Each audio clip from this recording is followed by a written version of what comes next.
Dr. Guleria, everybody wants to become a doctor these days because they are hearing about medicines, people are panicking. So in simple terms, when does a patient need remdesivir? What is the difference between remdesivir and a steroid? Is it a steroid?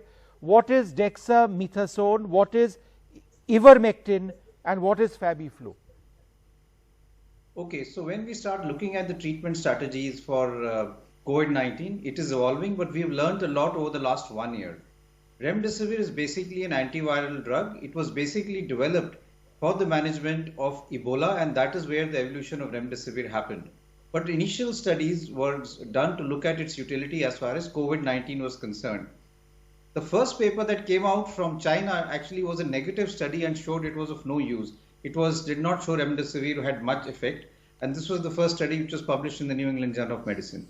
Subsequent studies did show that remdesivir was useful only in people who had moderate to severe disease in decreasing the hospital stay by about 4 days. There was no mortality benefit. By taking remdesivir, the study did not show that you could save lives. You could just decrease the hospital admission. And it was only found to be useful and it was given when your saturation fell to around 94 or less, or there were infiltrates in the chest X-ray. So this was usually around the 5th to the 7th day. There is no utility of giving remdesivir on the first day, and the data does not support it. There have been doctors who have argued. I hold regular e-ICUs with many hospitals across the country. Many doctors have argued that they feel that they should give remdesivir on day 1 because it's antiviral and it will kill the virus. The data is not there that it is that effective as an antiviral drug. As of now, we don't have a good antiviral drug.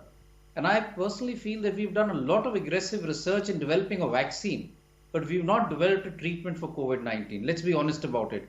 We don't have a good antiviral drug. Even the other drugs that you mentioned, favipiravir, is basically an antiviral which was for influenza.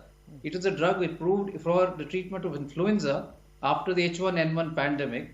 And there are studies which have looked at it. There is a randomized control trial which has shown it may be useful even for another viral infection, Ebola. But the data for COVID-19 is not strong enough. And therefore, again, it's not something that can be recommended. And even if you look at the national guidelines or the guidelines from our institute, which we've updated recently, we don't really promote FaviFlu that aggressively. Same is true for ivermectin. So none of these drugs are very useful. Coming to dexamethasone and steroids, now those are the drugs which have been shown to be of some use in the recovery trial. But again, I would like to stress that it's not only the drugs, it's the timing of the drugs which is also very, very important. Steroids given early, before there is a fall in saturation, in the recovery trial showed a negative result. They showed that those who got steroids did worse as compared to those who did not. Right. The benefit of steroids was only in those who had given steroids when there was a fall in oxygen saturation and in the later part of the disease. As a matter of fact, previous data for viral infection, including for swine flu, H1N1, was negative for steroids. The utility of steroids is only for the cytokine storm or the inflammatory reaction which occurs after the viremia. So in my opinion, steroids are very useful but should not be given early. They should be given if your saturation is falling, if you're having infiltrates in the lung. Along with that, they can really be life-saving and they can actually save lives. But giving it too early may actually promote more viral application and may actually cause more harm. Same is true for tocilizumab, which is basically a drug which is for cytokine storm.